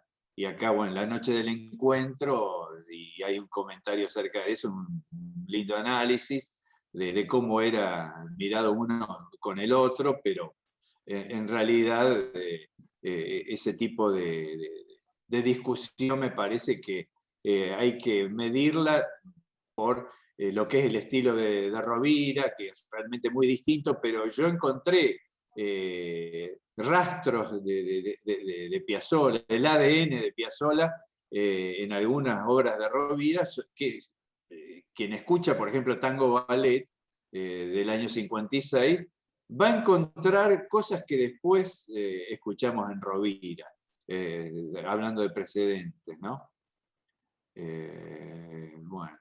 Bueno, en esos núcleos de análisis pequeños, concisos, que yo le pongo, yo le di bastante importancia a un episodio que fui a buscar el recorte, que ya lo conocía, pero me costó encontrar el recorte original, de un cumpleaños que se le hizo a Ginastera en el San Martín, cuando cumplió 50 años, y los alumnos le organizaron el concierto. Estaba Gandini, allí Taurielo, estaba ahí Krieger, Regina Benavente, bueno, son los que aparecen acá en la foto, ¿no? A ver si se ve en la foto. Bueno, ahí la foto es la que conseguí, porque la nota en el diario venía sin foto, ¿no? Lamentablemente. Y es interesante dos cosas. Una que no la puse yo, porque me acuerdo que me lo comentó Gandini en una mesa redonda que tuvimos hace mucho en Recoleta, y lo que aparece en la crónica que hace el comentarista, como que le sorprende la explosión de aplausos que había provocado el quinteto, que ahí presenta La serie del diablo, año 65. Estamos con el efecto del disco del Philharmonic Hall. Y que ese contraste de la recepción de Astor lo veía de una recepción más cauta, más fría de las otras obras.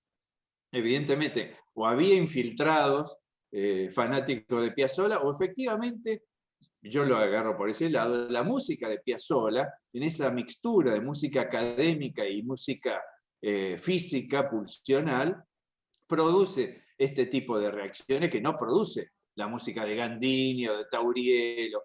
Ahora, lo que me decía Gandini medio en off, es decir, no, vino Piazzolla con ese quinteto y la serie del Diablo y nos rompió el orto a todos. Ese fue el comentario de Gandini, así muy, muy académico.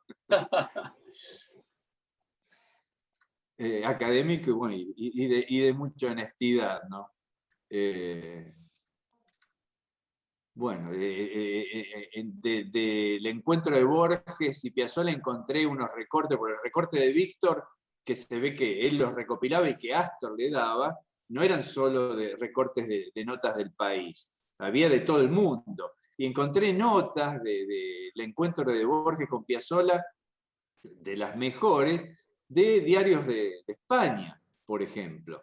Entonces, que sirve mucho para el análisis de la recepción. Y esta es de la revista Gente, que el titular, algunas valen solo por el titular. Dos antipopulares que se unen, Borges y Astor. Espectacular cómo la presentaron a la nota, y después el análisis está muy bueno, ¿no?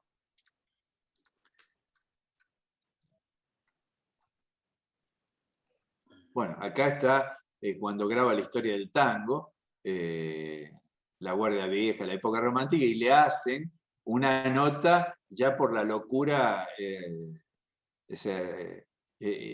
ineludible de Víctor Oliveros, ¿no? Le hacen una nota a Víctor, ¿no? Víctor Oliveros Piazzolitis, ¿no? Acá cuando Víctor tenía pelo todavía. Bueno, y notas, bueno, que aparece con Ariel Ramírez, ese tipo de cosas me parecían interesantes, de ver qué tipo de resonancia, ¿no? Astor tenía con toda la comunidad artística, ¿no? Esta creo que es una de las primeras tapas que una revista no de música le dedica a Astor, ¿no? Tremendo. Bueno, hay fotos, por supuesto, hay fotos que levantan los recortes, ¿no? Bueno, otro de los análisis con el tema de María de Buenos Aires, que hay notas interesantes, críticas también, porque en la época algunas notas marcaban la particularidad de la operita, pero también marcaban cierto desbalanceo entre, bueno, Horacio Ferrer y Piazzolla, que yo creo que, bueno, de hecho, lo había en cuanto a la genialidad, pero bueno, también está el análisis del poeta distinto que necesitaba Astor. Ahora, mi análisis fue por el lado que diría Guidon Kremer, cómo Piazzolla, en medio de ese neolunfardo, en medio de esa carga sobreabundante de metáfora, consigue darle una unidad formal única a una obra de esas características. Y Guidon Kremer enfatiza eso, alguien que justamente no maneja el idioma. Lo maravilla Kremer es la unidad formal que consigue Piazzolla en medio de esa especie de exuberancia letrística que después, bueno, Ferrer, muerto Piazzolla, la rehizo y siguió agregándole letra, ¿no? Ese fue quizá el problema. Bueno, todo Carlos. Lo de la operita, obviamente lo de balada, que tiene su lugar, si bien yo comparto con el mismo Astor su visión del lugar que tiene Balada para un loco, importante en cuanto a la popularidad, pero no, él no le da un lugar de privilegio en su concepción musical, en tanto que su concepción era fundamentalmente instrumental. Pero bueno, obviamente que tenía que haber un documento de cómo fue Balada para un loco y entre trompadas y monedazos. Carlos. Sí. Tengo una consulta que pregunta Sí, por favor, interrúmpame porque yo me embalo y no paro. Antes de que avance, cuando pusiste lo de Borges, preguntan, Fabi Rock pregunta si Astor quiso conocer a Borges o fue al revés, y si esto de que Astor opinaba que Borges no sabía nada de música, digamos. Bueno, el encuentro fue por un intermediario, que ahí está el nombre, pero no me acuerdo del intermediario, pero que Borges quedó entusiasmado de entrada con que le pusieran música, y está, bueno, esa anécdota que vos, Pipi, conocés de memoria, de cuando Astor lo recibía en su casa a Borges, debe haber sido una sola vez, para que escuchara, tocado por él en el piano y cantado por Dedé, lo que estaba componiendo sobre las letras especialmente pensadas, ¿no?, de Borges para que se le ponga música. O sea, como que fue de los encuentros musicales, fue el único donde se puede decir que Piazzolla escribe con Borges, con letras originales. Después hay otros, ¿no? El hombre de la esquina rosada, está 1964, donde toma un poema que Piazzolla musicaliza, pero eso, puntualmente, Jacinto Chiclana, El Títere, son escrituras sobre lo que Borges le preparaba. Y Borges lo escuchaba, le gustaba evidentemente, y está esa anécdota curiosa, el cassette de esas veladas, digamos, de esa velada donde canta Dedé, que tenía una voz muy chica, pero agradable, delicada, cuando Borges lo escucha por Rivero, es famoso, que dice, me gustaba más por la chica, refiriéndose a lo que había escuchado cantado por Dedé. Bueno, claro. Esto es lo que le hace decir a Piazzolla, ¿no ves que este no entiende un pedo? Mirá lo que va a decir, que le gustaba más por Dedé en lugar de Rivero. Y después hubo una especie de chisporroteo, en donde parece que la madre de Borges no lo deja ir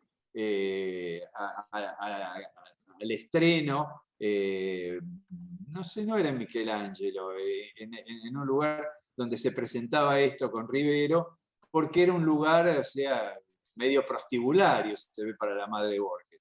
Y ahí hubo una especie de cosas que se tiraron uno al otro, pero lo importante es la obra que quedó. Lo importante es la obra que quedó y que hicieron en conjunto, que eso es raro, ¿no? Porque generalmente con letras de Borges lo que hay son músicas puestas sobre letras de Borges, y no algo que efectivamente se haya establecido, bueno, en conjunto, una composición conjunta.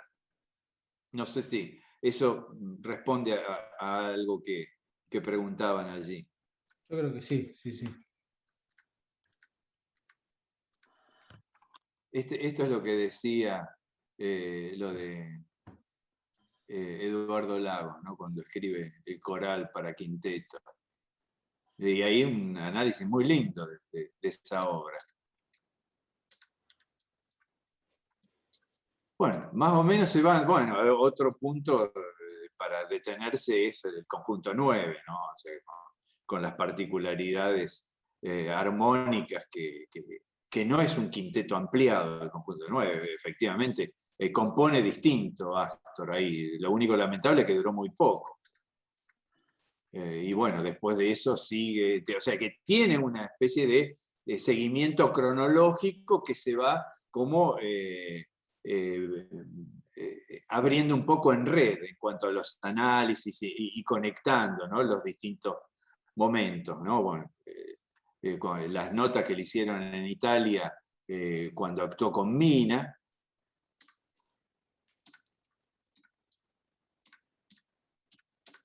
El periodo italiano, por supuesto, ¿no? Las anécdotas de interpretación, por ejemplo, las de Gray Jones, todo este periodo con notas muy de la época, ¿no?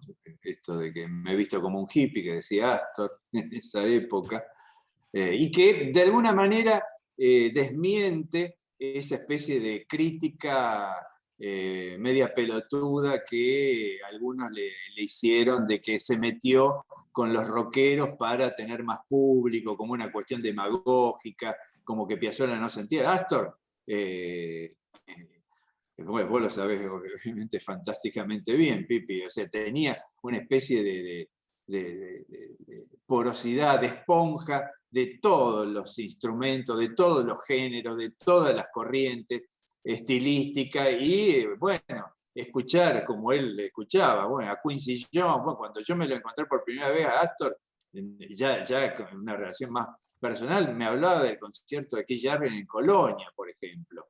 O sea, eso de que fue una especie de demagogia armar el grupo eléctrico. El grupo eléctrico empieza a pensar cuando llega a Italia y quiere, obviamente, llegar a otro oído y deja la complejidad armónica del conjunto 9, pero inventa un formato que yo creo que, si bien, si a mí me pregunta, bueno, escucho mucho más el conjunto 9 que el disco de Libertango, pero uno se detiene a escuchar esos discos, no solo Libertango, sino Piazzolla 77, Mundial 78, y encuentra cosas increíbles, increíbles.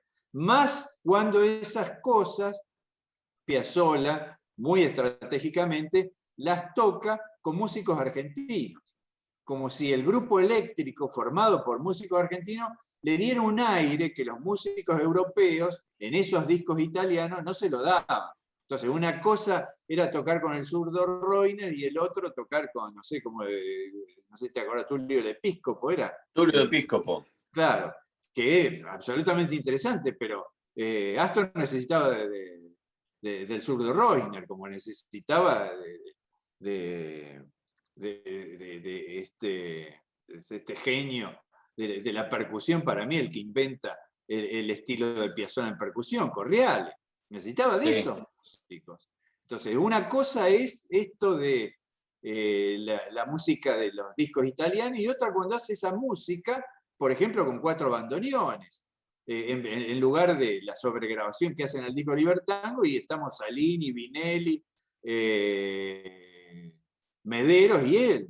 O sea que ahí encuentra otra transmisión de lo que había escrito pensando en los músicos italianos. Bueno, lo de Maligan tiene un capítulo especial, inclusive con las críticas de la presentación de Maligan y Piazzolla en Barcelona, y con una especie de nota de color, como los dos hacían una especie de pasarela de moda. Los habían contratado para eso. Esto es casi al límite de lo ridículo, pero muy interesante anecdóticamente. Bueno, toda esta época, ¿no? Donde él decía me he visto como un hippie, pero bueno, ahí en esos discos, no los de Libertango, Piazzolla 77, Mundial 78, aparece la suite troiliana y ahí se lo lleva Agri. Necesita eso Astor, en medio de esa conformación italiana, medio de músicos de contrato, ¿no?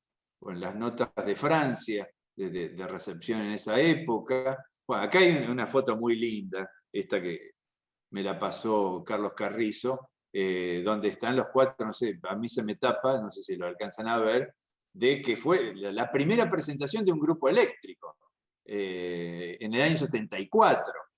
O sea que no me vengan con que eso fue demagógico para conquistar el público de Spinetta o de Charly García.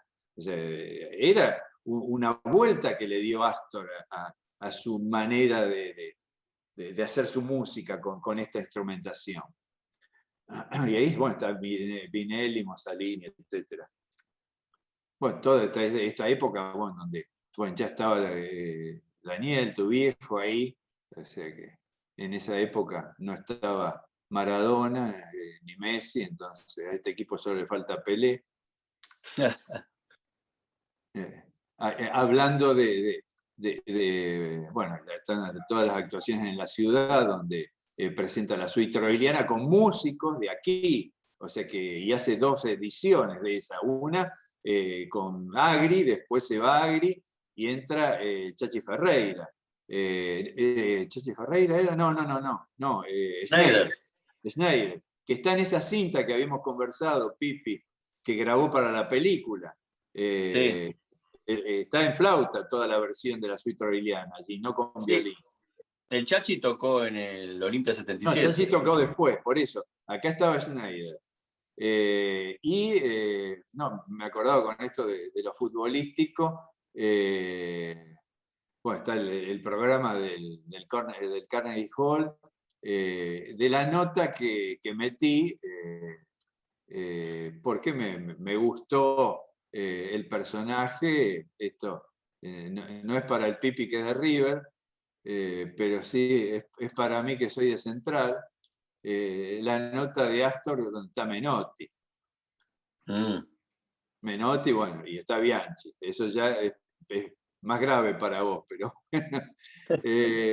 pero en realidad lo interesante es el texto que le escribe Menotti, que no aparece en el disco argentino, sino que aparece en el disco de Francia y en esta edición que es brasilera, ¿no? Que los brasileños sacaron el disco Mundial 78, obviamente con todo el texto de Menotti, hablando de Piazzolla, y le metieron un fixture del Mundial. No te puedo creer. Sí, no sé si lo llegan a ver ahí. Sí, tremendo. A ver. ¿Lo ven ahí? Sí, sí. Bien de brasilero, bien de fanático. Después, por supuesto, hay análisis que, bueno, acá esto es una nota lindísima, donde Astor habla de los yaceros. Es una nota escrita por Astor, sacada en la revista de Rock Pelo, no sé si se acuerdan, que era en la época en que yo tenía pelo, años 70 más o menos. Muy linda, tira algunos palos sobre algunos argentinos, como siempre Astor, pero hace el análisis de Chick Corea, de Mulligan, de Count Basie, de Armstrong, y escrita, bueno, de puño y letra de Astor. Bueno, la época en que vuelve al quinteto, un encuentro que me encantó, que le hicieron una nota con el Mono Villegas. Bueno, me voy apurando, si tienen alguna pregunta, Carlos, otra carta. Sí. Carlos, ¿me escuchás? Sí. Ahí hay una pregunta de Fabi Roth también, que dice, quiere saber si vos estás al tanto si Astor quedó conforme con el disco Reunión Cumbre. No sé a qué se referirá, digamos, si musicalmente hablando o qué, pero preguntas. Yo creo que quedó muy conforme, ¿no? A diferencia de otros discos que él después habla mal, yo no leí nada en contra de eso. Lo único que leí fue una chicana que dice que no volvería a grabar con Mulligan porque, bueno, era borracho, cosa por el estilo. O sea, como que el encuentro para disciplinarlo parece que había sido complicado, pero allá hicieron giras, actuaron por lo menos 4 o 5 veces, en televisión, en Barcelona, en un festival internacional del disco. La foto más famosa es de un festival. Yo creo que sí, que efectivamente quedó conforme. Inclusive, bueno, uno de los testimonios es que después con el conjunto eléctrico de acá, Agri hace el tema este más famoso de Año de Soledad. O sea que claro. Sí, lo mantiene en su repertorio con el conjunto eléctrico argentino ese tema. Sin saxo, pero sí con flauta, después y con violín. Bueno, hay obviamente imágenes de discos japoneses, etc.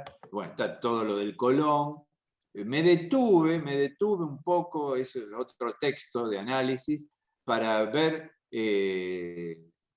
estas pálidas que se le tiran a Astor así muy ligeramente con el tema de lo político, y hacer un análisis de eso, de qué era, inclusive cómo encontramos esa famosa partitura que Astor le dedica al peronismo, una especie de elogio a Perón y Evita.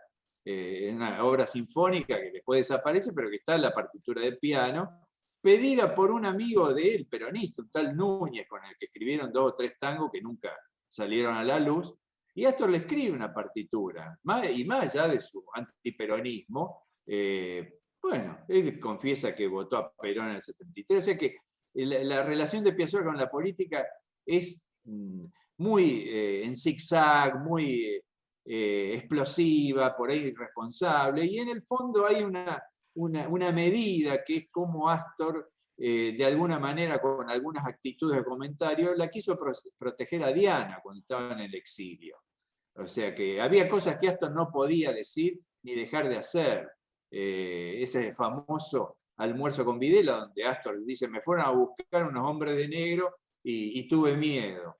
Bueno, pero no solamente tuvo miedo por él, porque bueno, ahí yo pongo una nota cuando se encuentra Diana con Astor, cuando vuelve del exilio de México, y ahí se puede ver bien qué fue la actitud de Piazzolla, que obviamente de política ni le interesaba, ni seguía mucho, él lo dice. Yo de política entiendo lo que leo en los diarios, y por ahí dice, yo no soy ni comunista ni peronista, soy bandoneonista, o sea, como sacándose encima ese tema.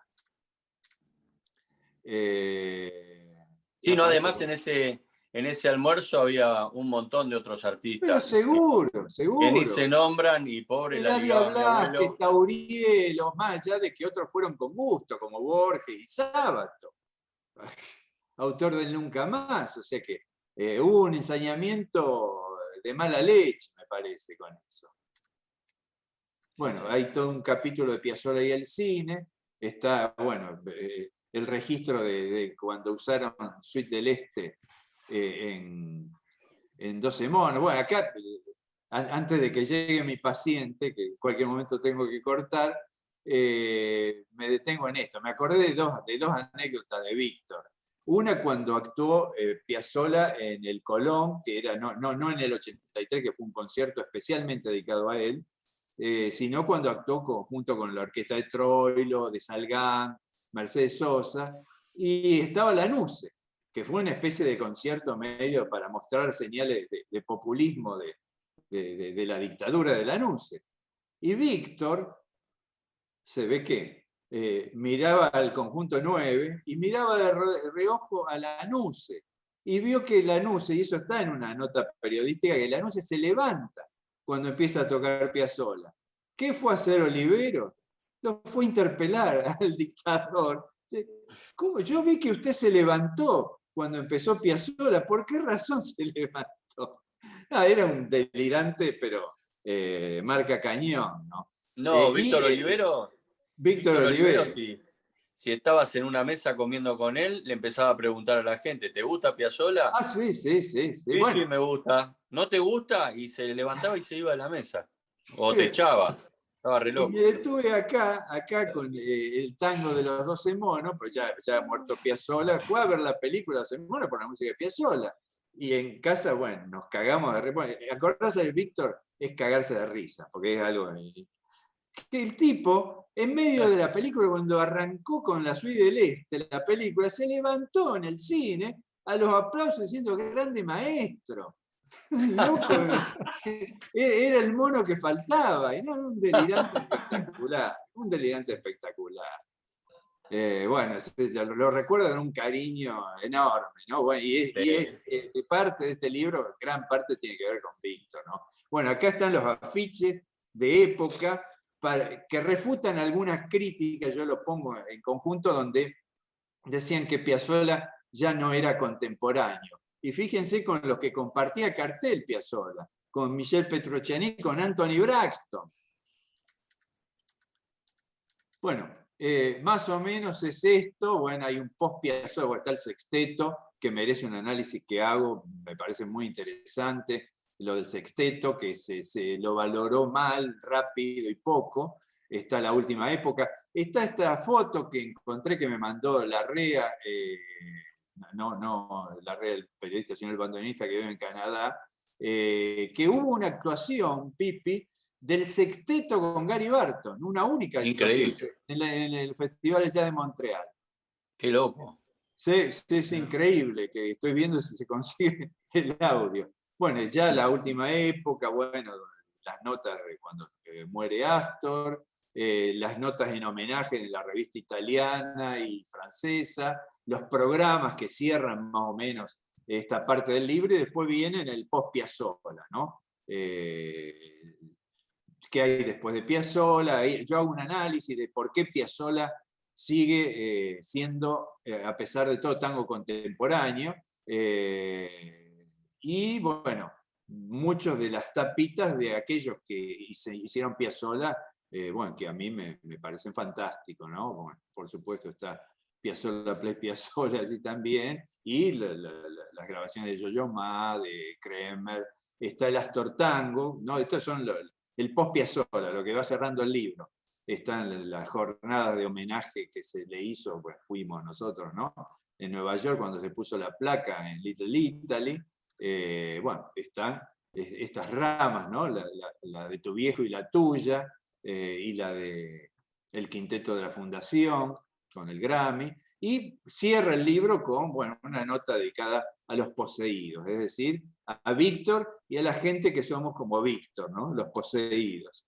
Y bueno, se cierra con todos los libros que se hicieron sobre Piazzolla, y más o menos ahí tienen un panorama así vertiginoso del libro. Espectacular, espectacular. Bueno, no los dejé hablar, pero bueno. No hacía falta. Impresionante. Qué buen trabajo.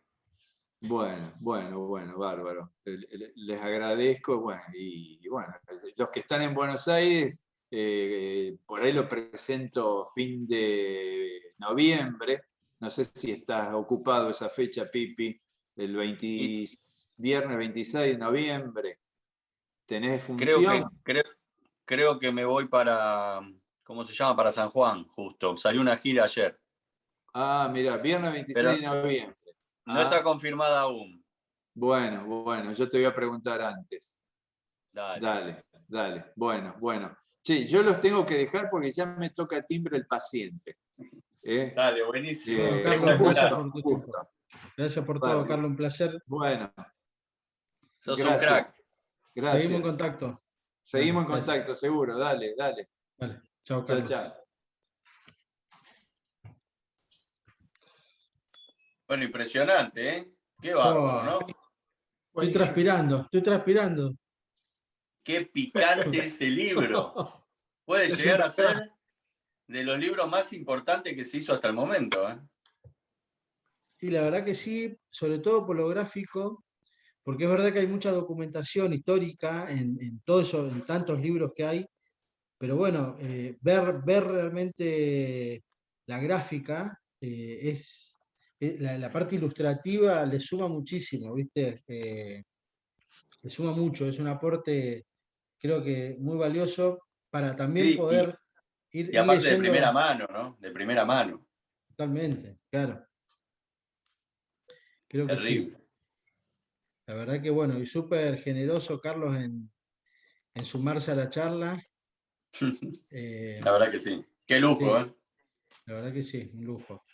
Buenísimo. Bueno, ahora vamos a ir cerrando nosotros también y después vamos a preparar en el aula virtual, vamos a subir esta charla con los links seguramente para la preventa del libro. Sé que se puede comprar desde Buenos Aires o con envío al interior y creo que con envío al exterior también, así que voy a asegurarme de esa información. Se la voy a compartir para quienes quieran comprarlo y también dejarles el contacto de Carlos, el mail, por si quieren escribirle. Pero bueno, estamos ya a punto de arrancar la unidad 4, así que bueno, invitar a todos y a todas que se sumen a los foros, que compartan, que es muy valiosa la opinión de todos, el aporte de todos y todas. Así que bueno, agradecerle a los que están presentes y saludos a los que después también lo escuchen colgado en el aula. ¿Alguien quiere decir algo más?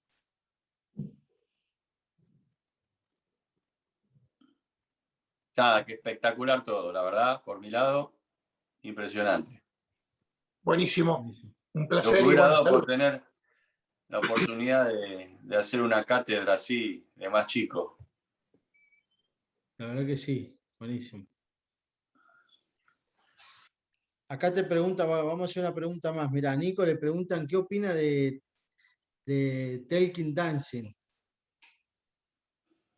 del disco, Nico.